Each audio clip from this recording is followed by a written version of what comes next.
Hey everybody, welcome back to the half hour of power. I am Joe and Brandon is here. Blah, blah, blah. What do you know, Joe? Hey Brandon, it sounds like you have been drinking some wine. Yes. Yes, I have. Red wine, to be exact. Oh, very good. Well, you can have all the wine that you want because I never drink Oh, wine. oh. That's right. We just couldn't help ourselves saying a few lines from the movie that we are going to talk about. We are in October, and as I talked to you earlier about it, the plans that Jesse and I had for this October were to do the Dracula movies that are telling the story of Bram Stoker's novel Dracula. Yes, sir. So this one, you know what? I've always kind of been a bit torn on whether or not this one should be included, but I include it because everyone else does. Um, You know why that is, Brandon? You know why I kind of think maybe this shouldn't be included in a version of the as a movie that is trying to tell the story of the novel? No, You don't? I Yes, don't. you do. Okay, you're gonna make me say it. All right. So this movie actually, this is the one we're doing, and yes, forgive me. Did we tell them which one we were doing We, first? we did not. I know everybody reading the description of this episode knows what we're doing, but we're just we really should practice good form and say what we're doing in it. We are going to talk about the first sound vampire movie. That is the 1931 Dracula, starring Bela Lugosi, David Manners, and Edward Van Sloan. The movie that everybody thinks of when they think of Dracula. They think of Bela Lugosi. And this came out when, Brandon? Came out in 1931. Yes, so this movie in a few years is approaching 100 years. Wow, it's been that long. Oh. Uh, Absolutely, it has. Now, we are getting a little bit sidetracked, but since we are going here, we will we will say that there is another movie that is based on Dracula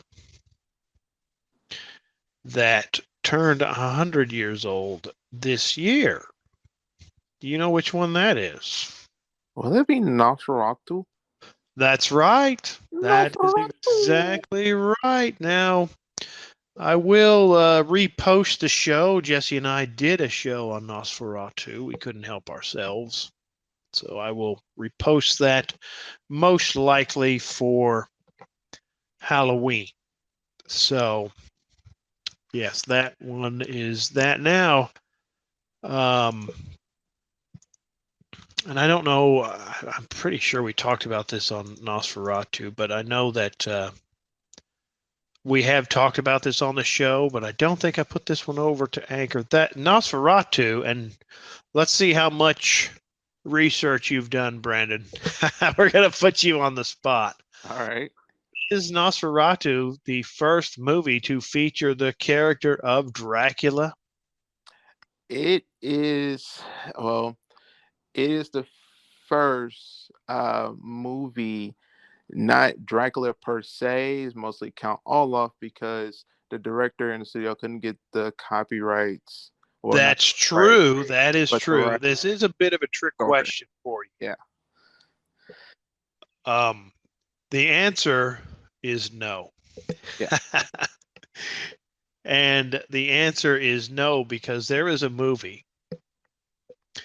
Where is the date on this movie? Is it the one is in 1922? This movie is called Dracula's Death. It is an Austrian movie. You've not heard of this movie, have you? No, I have not. This predates Nosferatu. This must be a silent film. Absolutely, just like Nosferatu. There's no date on this. I thought I had a date on it at one point, but no, it doesn't tell the story of Dracula. So actually, it could be argued that this one doesn't even count because it is about a woman who experiences frightening visions after being admitted to an insane asylum where one of the inmates claims to be Dracula. She has trouble determining whether the inmate's visions are real or merely nightmares. Sounds pretty interesting to me. I would like to see it, but I can't find it. So there you go. So there is one movie that predates Nosferatu that has a character named Dracula in it. How about that, yo? Yeah. How about that? You know, Now, I'll wait go until ahead. that surface because I don't know. It don't even seem like it'd be like a Dracula type. Yeah, so I mean, exactly. Just like I say that it could be argued that the 1931 Dracula is not, and I think that's where we went off on our big tangent. We were trying to answer that question. This 1931 Dracula is actually based on a play. Yeah. It's actually based on the stage play. Now, the stage play was based on the novel, so by, if you extrapolate that out, this movie is telling the story of the novel, and the basic bones of the novel are there. Now, I also am always amazed. I do go back and reread everything I've read about it before we do these things. That originally, when Universal was going to make this, they were going to try to make it as close to the novel as they could. They were going to spare no expense. It was going to be a big extravaganza. Was it Todd Browning or Tom? Yeah, that's Todd Browning. Yeah. So the thing that happened, and the thing that happened that stopped that, right?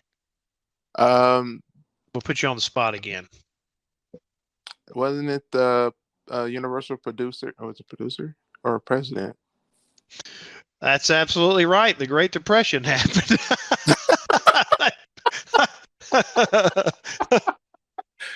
Oh my God. Yeah. So right. The 1930s. Great Depression happened, so they said, "Oh my gosh, we can't be just spending all this money on this." So they decided instead to adapt the stage play, which would be cheaper to do, and it would basically tell the story. Now, as you know, and everybody listening knows, Bela Lugosi played Dracula in the stage play, and that was, I believe, Hamilton Dean was the writer of the book, the stage play. It was it was a Hamilton Dean and his company that did this. So anyway, if you want to see that stage play, it's pretty much just this movie, and I'm sure people still perform that play from time to time. There's plenty of other plays written based on the book, right? Based around Dracula. There's a whole bunch. So you could go and see that at some point. Now, the other thing that I always am blown away by, and I think you were alluding to, or did you name Lon Chaney Jr.? I mean, Senior. I'm sorry, Senior. Yeah, Senior. I was going Lon Chaney Senior. Yeah. Yeah. So you were going to go there. You were going to say this, right? That Lon Chaney Senior was originally going to play Dracula in this movie. And the thing that blows me away is when I really love Lon Chaney Senior and Junior in different ways. I really like him too. Lon Chaney Sr. was actually going to play Dracula, and you know who else he was going to play? No, wait. He was going to play the monster. He's going to play the monster. So he's going to play Dracula and in this movie. I'll put you on the spot a lot in this show. Oh God. That's exactly right. He was going to play Dracula and Van Helsing. No, really? Yes, he was, because that's who he is, and that's how he rolled. I knew about I know you because he passed 6 months before they did it, and that was going to be his Yeah. talking, uh, talking movie because he always did the silent movies. Yep. So he did make one talkie, and maybe someday we'll watch that and do that. So we're not going to go in on that tangent today because we've done a lot of tangents so far. And I'm sorry, I've been putting you on the spot about all of this stuff. Well, the thing is, this is the season because you love horror movies and you're a horror fan, and I love horror movies, and I'm a horror fan, but I'm the baby of it. You're the So baby. Yeah. So I will say this. You did step in very early on this show when Jesse had to step away to because he loved horror too as much as I did, as oh listeners yeah, know, and he stepped away to take an opportunity to work at a haunted house, which I have done that. And when he said he was going to do that, I said you should do that. I had a lot of fun doing that when I did it. I did it a couple times, a couple of seasons. It was a lot of fun. So he said he took over and did that. And you stepped in and did a couple of shows with me that season. I don't remember the exact year. I'd have to look that yeah. I know we up. did Universal But we Monster. did a Universal Monsters show. So we Yeah, talked about some of this, but now we get to go into yeah. some depth about the 1931 Dracula. And I have said this many, many times on this show, and somebody is going to skip this part, and I don't blame you. But Universal horror is really where I was like fell in love with horror. So this movie was a big part of it. Of course, that goes up to the Hammer. So, and then from there, I just branched out and started watching other stuff. So, what about you, Brandon? I don't think that we have ever had you on the show. And now that you're the co-pilot, what is it about horror for you? Why are you a horror fan? I'm. Where did you get started? I got started. Believe it or not, my first horror movie because I started like in the '80s. So my first horror movie was Friday the 13th. Well, not Friday the 13th. It was Nightmare on Elm Street first. Then it was Friday the 13th. Those are the ones that started for me. Um, when I used to watch them, they used to scare the mess out of me. So, but it just pulled me in even more. And I like the myth behind how certain horror films start and how characters are created. And of course, I knew about Frankenstein and I knew about Dracula, of course, because that was everywhere, and the werewolf, and the creature from the Black Lagoon and the Blob. So I started looking at all the old Universal monsters, and it just been more intriguing because it's nothing too over the top, you know.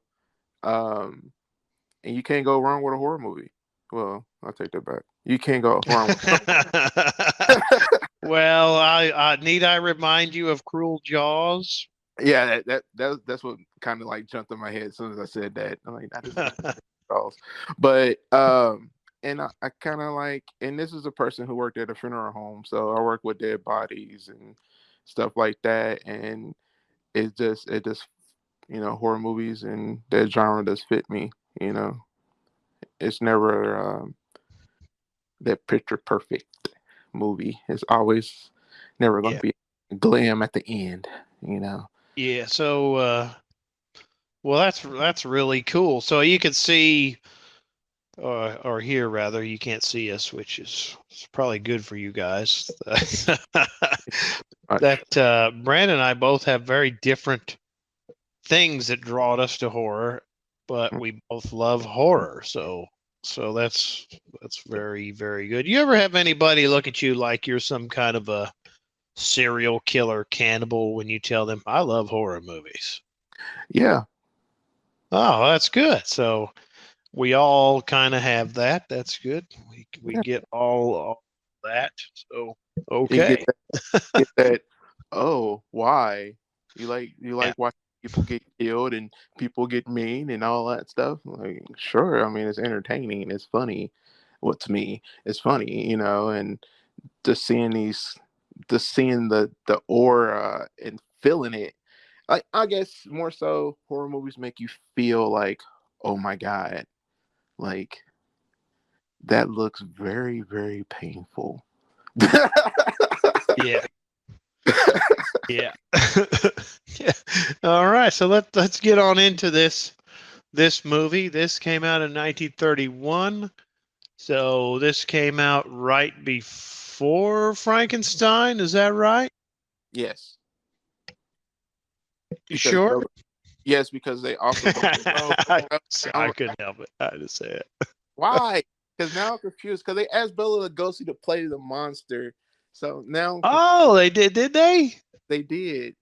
Good. See, I got one. There you go. Very good. See, you got it. Good job. That's good. Yeah. So they absolutely did. Uh, the only thing I could think of is they didn't really mess around back then like they do today. They just make the movies and put them out.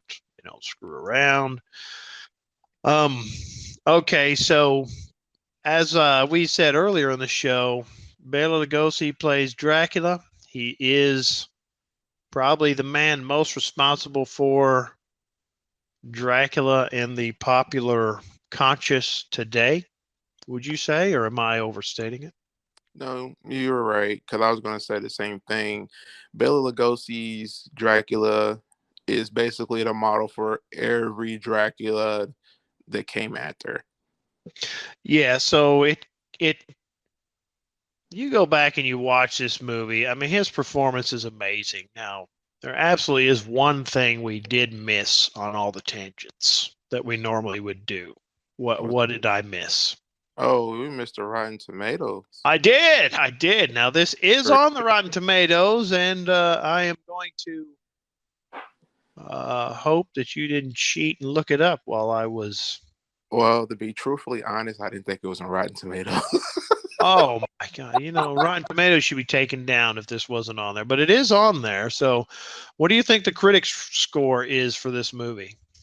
The critic score for that movie, good. I give it a good solid. I give it a good solid 90 because it's a classic, and it's the movie who started the classic monster horror.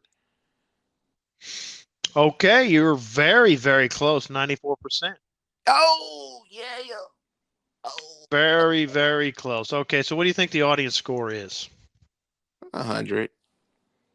The audience score is 82%. Oh, well. So it is, the critics have certified this movie a fresh, delicious tomato. Well, you know what? If they wouldn't have, yeah, Rotten Tomato would be shut down. That's like them rating, Frankenstein or Borikolov like, oh, it was not that great. Okay, sure, you're Rotten Tomatoes over. That's right. They should be. Now, I mean, this carries over. Universal had some silent horror movies, notably The Phantom of the Opera with Lon Chaney Sr. Yeah. Um, you know, talking about Lon Chaney again, it would have been. I really would be really interested to see what would have happened if he could have played Dracula. Yes. As I said, he was attached to the role, but they're not. You got all this other speculation around it. They don't know if he would have been able to take the role. He was really busy. He was in high demand. That was a man of a thousand faces. He was the Tom Savini of his day. So there you go. There you have that. So in some ways, it's kind of sad. It's like I wonder what would have happened. But in Yeah. other ways, Bela Lugosi in his own right did so good in this role. He was so great in this role. Just hypnotic, menacing, mesmerizing. I think he was scary. I wouldn't want to. He would even in a theater, where they go see a play in this. I would be avoiding that man if I saw him there. Wouldn't you? You saw some dude like that? I would. Yeah. I am not walking near. There's something about that dude. What do you think? How did he do? He did great. Definitely with his Hungarian accent. I wouldn't even mess with that guy because usually you can tell from a person the way they talk. And then the way he talks, oh, the children of the night. You're like, you know what? I'm cool. Yeah. Oh, yeah. So Despite the and strings' web, they this, can fly. yeah. So this he does, yeah. This, and I think he gets and for us nowadays, we get to see all the parodies of him. I mean, you got the Yes. Count of Sesame Street, you got the all the parodies. I mean, if I go naming more parodies, we're gonna go into another tangent again. So let's not. you gotta stop me from some of these tangents, Brandon. Okay. Well, I'm trying to myself because I was gonna say, yeah, Count Dracula and Yeah, yeah. There you go. So our nowadays we kind of get all the parodies. So if you go back and you're only familiar with the parodies, and you go back and watch Bela Lugosi, it's like, well, that's silly too. Like, well, that's not. I can see where some people are coming from on that, but I don't think that's quite fair because I think he really was really quite a gifted actor, and he was. I've seen him in quite a few other things. Yeah, I actually And he's and like, I've seen him play good guys, I've seen him play bad guys, and he's yeah, really good in both parts. And when he turns it on, when he's playing a good guy, it's like, wow, this guy's really cool. I would do anything for this guy. And you know what I mean? He can turn that on yeah. that way. But But he had Dracula, this one, to me, the two standout performances to me are his performance and Dwight Fry. Yeah. Dwight Fry. I mean, that poor man, Dwight Fry, when he got this role, he's so good in this role. Just amazing in this role to the point that I have a hard time watching anyone else play Renfield. Every time it's just, I wish Dwight Fry was playing Renfield. Even in Francis Coppola's, which we're going to get to that one, I wish Dwight Fry was playing Renfield. Well, it's so crazy that you said it because you saw the literal transformation. So when he first came to the castle, the way how he looked, it didn't look like real awesome, clean cut guy. Then he gets bitten or transformed a certain way, and all of a sudden you could see the crazed looks in his eyes. His eyes told the whole story. Yes, exactly. That After, moment when the boat, yes, when they go to the boat and he is in the hold and he yeah, is looking up from the stairway. It's just, that is awesome. And that's another guy that you wouldn't want to see that guy anywhere. Like, oh, I'm out. I am out. No, definitely. Because he's so good. He's so unpredictable what he would do. It feels like to me the way he did the performance, the way he does the laugh. It's a creepy, creepy laugh. It's like, what is that? Yeah. And I'm neither one of us are doing justice to that laugh. No, It's no, not at all. I cannot do that. That dude was amazing. So those two to me are the standouts. I always sort of liked Edward Van Sloan, but as Jesse and I have been talking over the years, Jesse's big thing about the novel and the movie adaptations of the novel is they never get Van Helsing right. Never. And No, the last time we did this, we did a couple of Dracula shows, Jesse and I. He was really, really driving that home and going on about it. And that time I went through the book and read it, and I was looking at it from different points of view.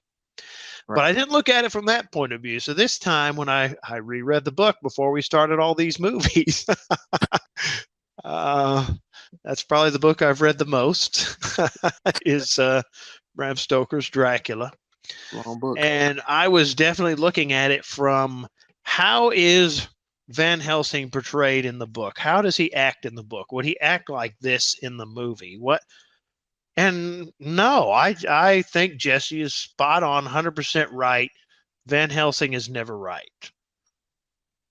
Now, that's not to say there hasn't been some good Van Helsings. It's just that there hasn't been any Van Helsing that is the book. How was Edward Van Sloan's Van Helsing for you? And did you get a chance to go through the book before we did these? I did. I only got to chapter 3 though. Oh, okay. Well, you Yeah, got we still got a month, so yeah. It's weird, like because when you and when you're listening to it, via auto, well, not audible, but yeah, yeah.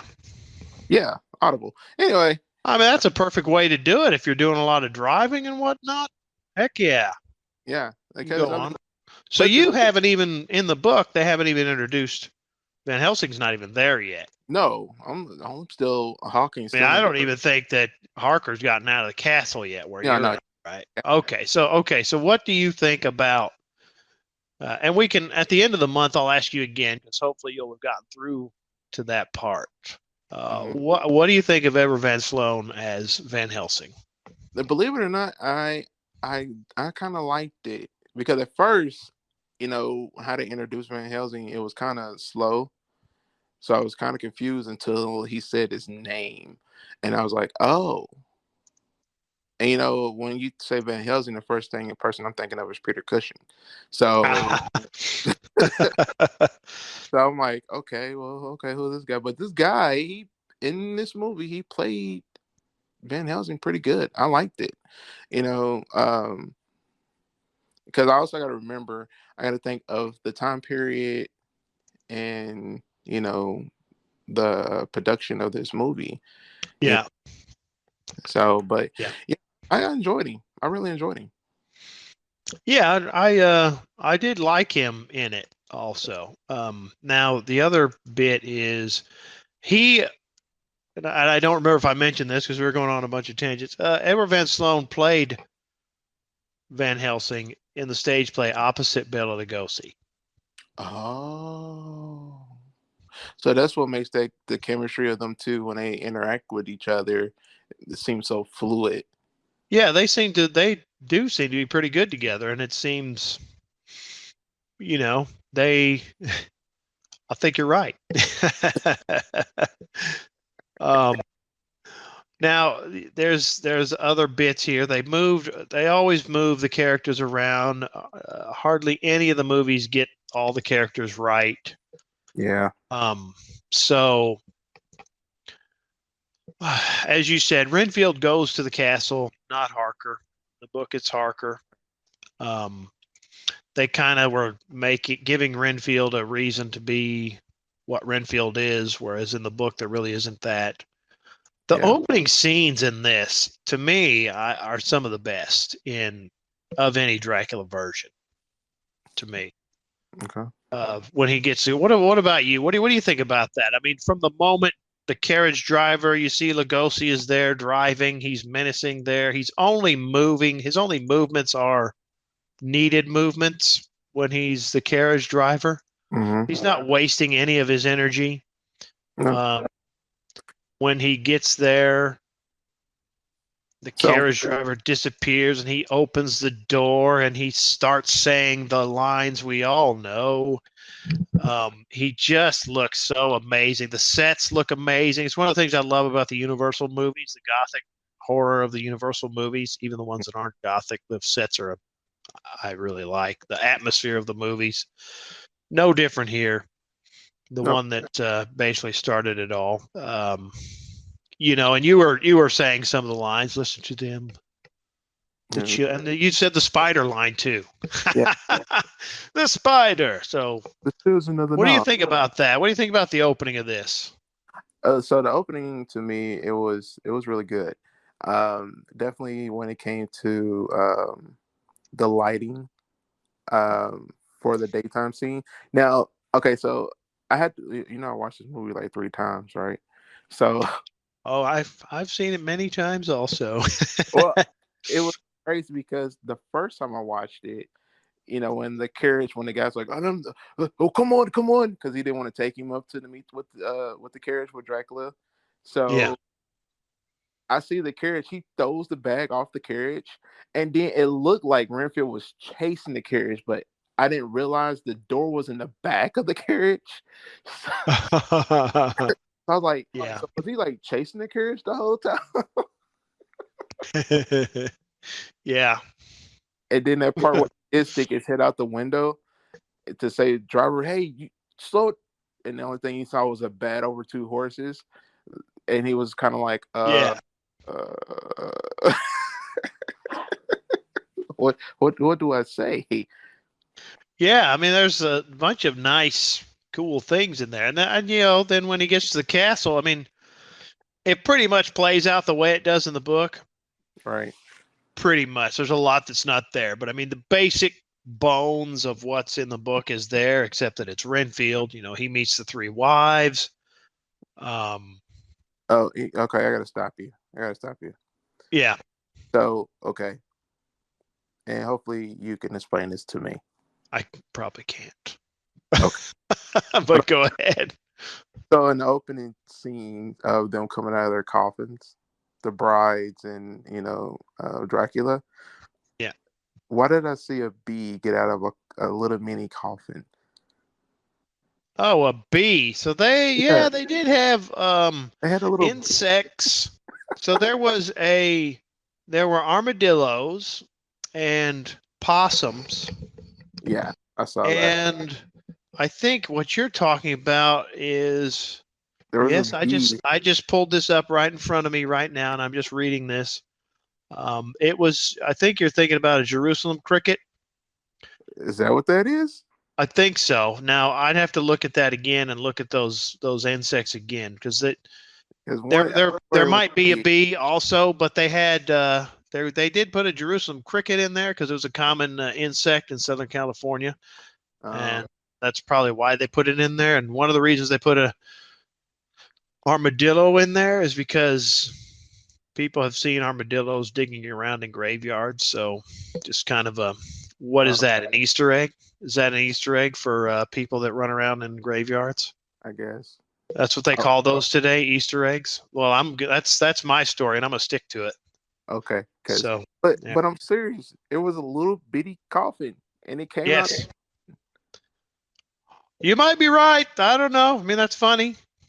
I was A little like, humor. This does have a bit of humor in it. Also, you've got the two orderly people, right? yeah, yeah. They are they are great. I love those guys. Um, I'm trying to remember their names. Martin, and the lady's name is, what was her name? I don't remember the lady's name. Oh no, that's terrible. Maybe she was the maid. I thought she was orderly number two. Okay, so Martin had a name and the lady didn't have a name, but she is also in Frankenstein. Wait, That her name lady. Gertrude? What was her name? I think it was Gertrude. That could be. But yeah, she is in Frankenstein. I don't know if Martin is, but I mean, Edward Van Sloan is in Frankenstein. Dwight Fry's in Frank. So there you go. They're all there. Um, but those guys are funny. There's a nice scene where, in particular when they're interacting with Renfield, and Martin calls him, "Oh, come on, fly eater." Oh yeah, And there's that really, I've always enjoyed this moment where he's looking at the other lady. Martin's looking at her and says, "They're all crazy. yeah, Even you might be crazy." Or he's like, "Maybe we're the only ones who aren't crazy, but maybe you are crazy." she goes, yeah, and then it backs up. Okay. Yeah. Oh yeah. So there's some funny bits in there like that. Um, but pretty much after the castle scene, that's pretty much where the whole everything else falls apart, where it's really not like the book at all. I mean, the basic bones are there, Yeah, and that's about it. it seemed like that's what mostly it stuck to that. Because I do like in a book, it describes what Dracula looks like, but um, only one movie I know that got kind of close to that. But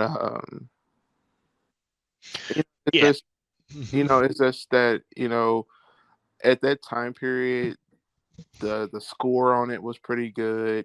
But to me, honestly, it seemed like it was more it was more silent. Yeah, so But you bring up a good point. So this is 1931. hmm This came out right after talkies. This is Right. it's an early talkie. I think I said at the beginning this is considered the first talking vampire movie. Yep. So when you watch movies like this, especially ones that are that close to the the transition, a lot of them don't have scores.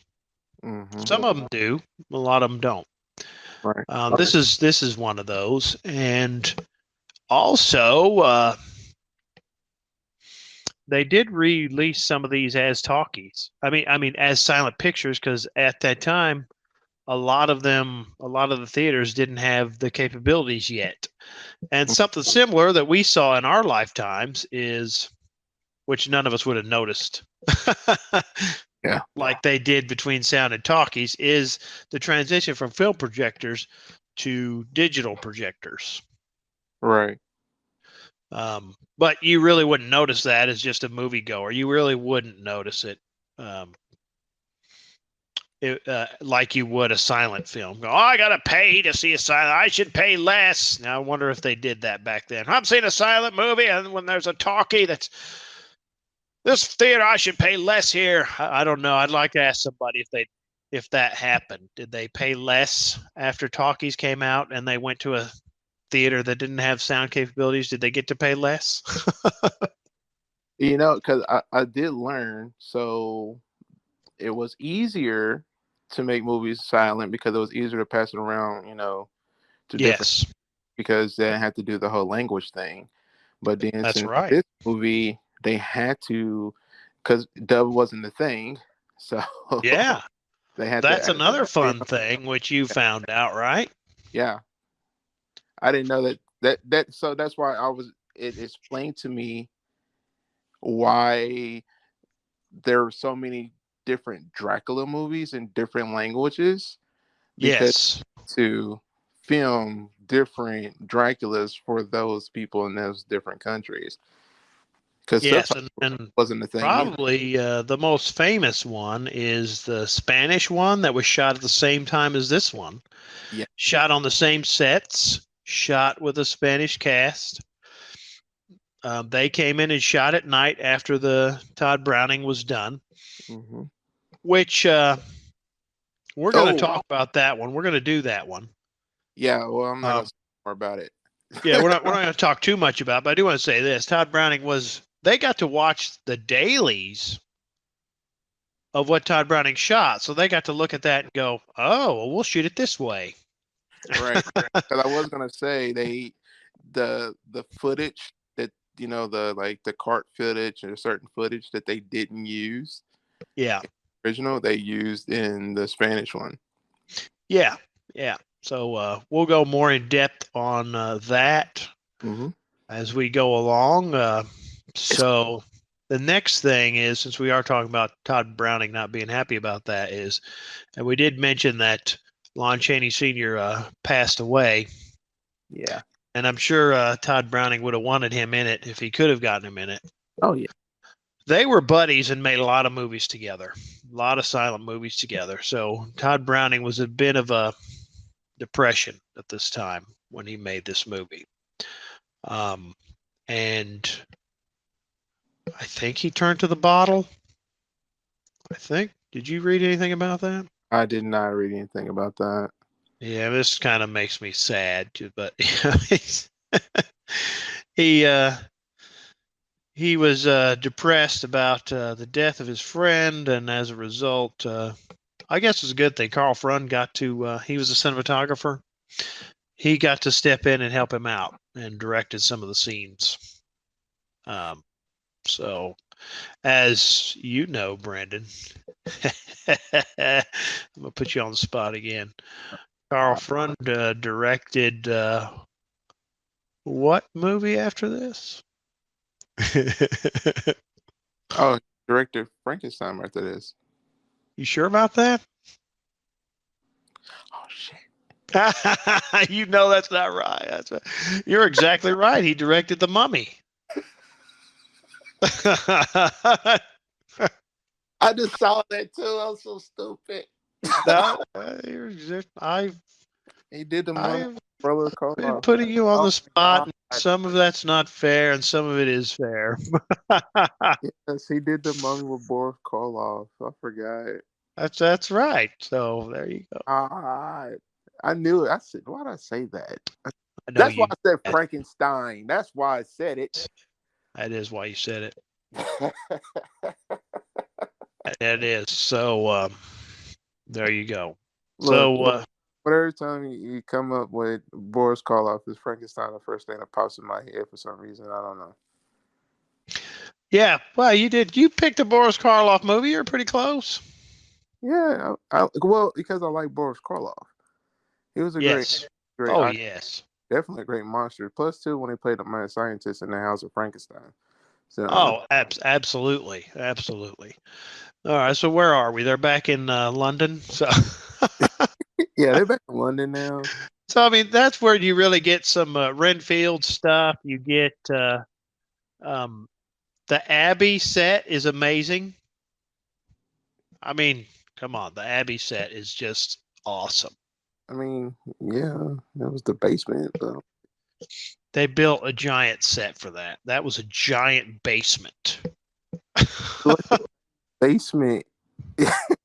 That is one. Who doesn't want a basement like that? If I have to clean it, I don't. Well, why would you clean it? You just keep the cobwebs there, and you grab your Bela Lugosi cape and run around in that basement. What do you? What do you? It's just me, isn't it? I'm the only one that wants that, right? Just me. Just me. All right. All right. I'll take that. I'll own that. There you go. Where's Joey's in the basement? He's running around in the basement again with that giant staircase that looks just like Bela Lugosi's Dracula set. Oh, they roll their eyes. Yeah, it's fine. Okay. Well, we wait till he gets done. Oh, but yeah, so I mean, some of this. Some of this, I wonder how. That's another thing. I wonder how the movie would have been if Todd Browning wasn't so depressed about if Lon Chaney hadn't passed. If Lon Chaney Jr. We're gonna get to Junior. Junior actually did play Dracula at one point. So. Yeah, I was gonna say he did play. We will talk about Lon Chaney Jr. at some point. We might do that movie, even though it's not a movie that's telling the story of the novel. We might do that just so I can talk about Lon Chaney Jr. finally. Yes. So, some of it's like you got some things that might throw off modern audiences. And I still don't really like that term, but there's not a better term I can think of. Modern audiences. You got, and the bat when he transforms into a bat. Oh yeah. I mean, that's a rubber bat. I'm sorry. Of course, the bat. I wonder if they shouldn't have shown that. I wonder how that would have been done otherwise. Well, okay. Now that you say that, now remember he turns into a wolf. He does, but they don't show the wolf, which I thought was really cool. But it was left to the imagination. Yes. Because when they said that, he was like, "There's a big dog running across the field to the Abbey." And yes. No, that might be a wolf. A wolf. And then it was like in your mind, you're like, "Well, damn, he turned into a wolf that quick and cut out like that." All right. It just left it to the imagination. Yeah. Because they also talked about the mist. Like, it's really out here. It's clearing up. Huh. Yeah, because he just turned back into himself. Mm-hmm.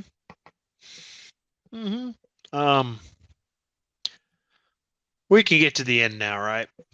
So, you got the fun little confrontation between Dracula and Van Helsing, and you got the fun mirror scene. We've talked about some of the Renfield stuff. So the one thing in this movie that never ever happens, Dracula never shows his fangs. Well, that, and you never see anyone actually have any bite marks on their neck, neither. Yeah, so let me ask you, does that bother you? So it did, and then I had to think of the Yeah. time period that it was filmed in, and I was like, hmm, because I was like, well, maybe they couldn't show them because I did hear there was a little controversy part on, and Todd Browning he didn't care, so he did it anyway. But I guess the part where Dracula was getting ready to bite Renfield, they was like, oh, they had to kind of block it out because it kind of looks like, man on man type thing, and it might arouse a little. Oh, he's gonna bite his neck. Yeah, instead of having the three ladies do it. Uh, so I did hear about a little controversy about that, but you know, like I said, I had to think of what the time period was and when it was filmed, and they couldn't show a lot of because you didn't see no blood. Yes. You didn't even see Van Helsing hammer um, the stake into Dracula. You know. Oh, yes. Yeah, that's true. Um, so yeah, you don't see any of that stuff. A lot of that stuff is off Uh, screen. Um, and I think that's why it never really bothered me much either, because I knew that they didn't really do that stuff back then. They did a lot of stuff back then. yeah. Um, pre-code. They did. I think this actually is a pre-code movie. And we're Well, not going to go into we're not going into that. So that's another big tangent that's going to take us down some massive rabbit hole. So, we'll just say pre-code. okay. Well, Some people knows what that means, and some people are like, I don't know what that means, and some people won't care, and some people will look it up, and that's what we're here for. education. That's right. One thing they did though, and I don't know if you know this or not, but it's two versions of the ending of the killing of Redfield. Yes. Yes. Yeah, I didn't know that until I looked that up earlier. Yeah, it's pretty cool, huh?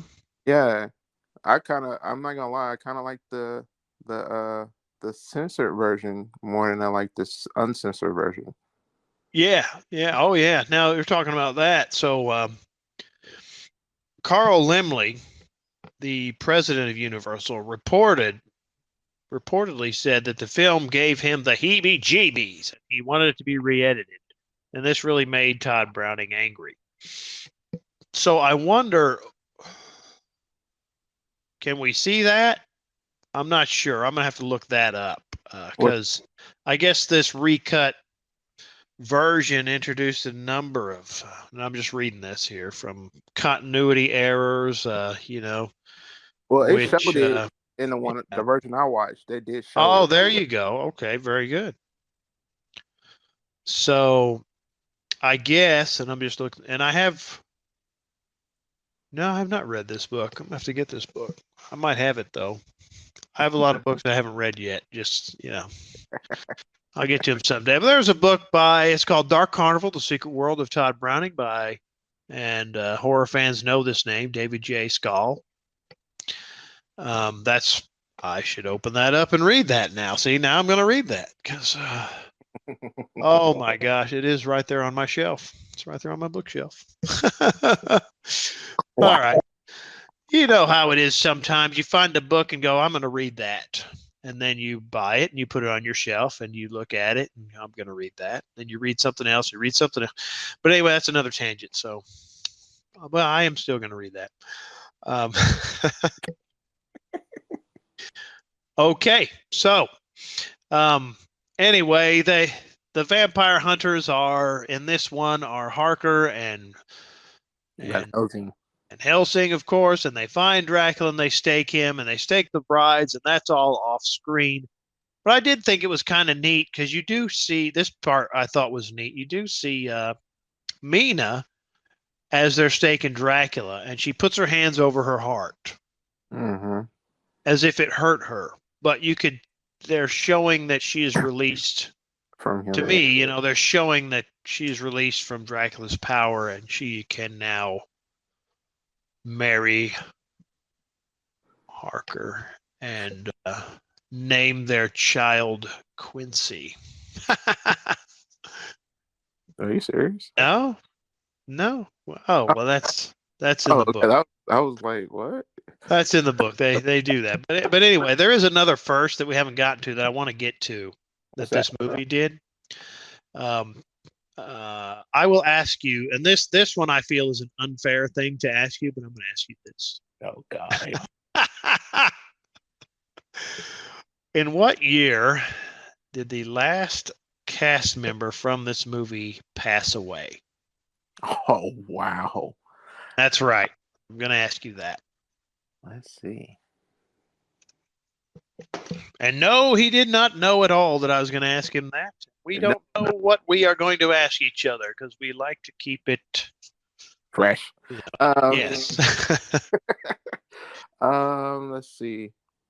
The lady who played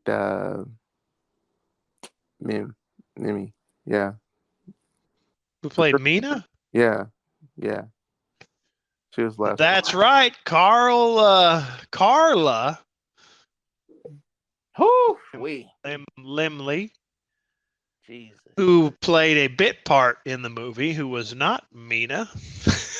God darn it. She, if she was older, maybe she would have, but she was the teenager in The Coach who was reading that book. No way. Yes. So Wow. she died in 2014 at Now- the ripe old age of 104. Oh my God. Congratulations on that one. Yeah. So that is. You were so wrong with that one. Yes, this name like a main character in the movie. That was like a side character. Yeah, she was a bit part. Yeah. So she Even though she was the niece of Carl Limley, and she actually I was trying to find this other bit of trivia, but she's like the first female to speak in a vampire horror movie. Are So you serious? that's like another first. So Wow. all these really fun stuff. And if I said that bit incorrectly, I apologize.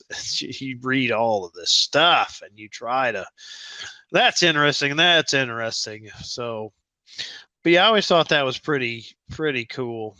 That is pretty cool. That she lived that long, so that means she got to watch all this stuff happen. I mean, can you imagine being there and being that young and watching this happen, and then over the years go, "Holy crap, I was there."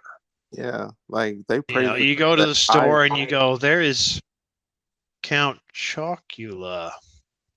Well, she don't watch I was there. Yeah.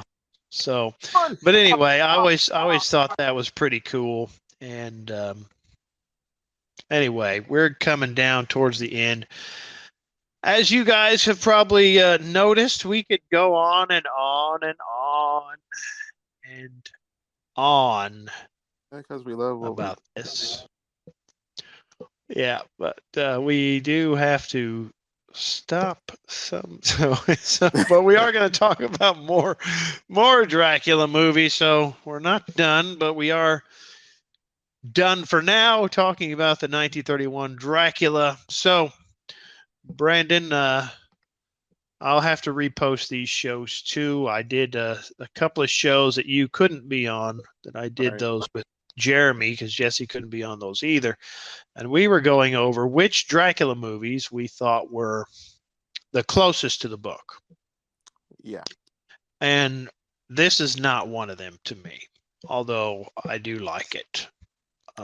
I agree with you. It don't, but it was a great movie for what parts that they did take from the book. They didn't stray too far from the book, but everybody have their own. At least it's not Dracula 2000. Oh, stop it. Absolutely. So, do you have any final thoughts on this movie? Final thoughts on this movie. For the time period that it was in, it was one of the greatest movies, and to me, it still is. And FYI to a lot of the listeners out there, yeah, this is my first time actually watching the movie. Really? Yeah, I never watched the movie. Oh, so I did not do a good job when we talked about Universal Horror all those years ago. Well, there was the thing. I had watched all, all the other horror movies from Universal, but Ah, I'm gonna sit and okay. watch that one for some reason. I don't know why. Like Oh, you can name all the other ones. Yeah, I watched them all except for that one for some reason. I don't know why. well, that's all right. It's all right. Better late than never, right? I still haven't read that book we were talking about earlier. So there's somebody listening going, I've read that book, you moron! I've read that book. So, somebody out there is doing that to me right now, which I appreciate. So Still, guys, okay, so we will be back. Um, let's see the next one, Brad. What is the next one? We are going to do the Christopher Lee, Peter Cushing Hammer horror of Dracula. That will be next. yeah. So until next time. Later, guys. A little late on that one, weren't you? Yeah. All right. All right. Bye bye. Bye.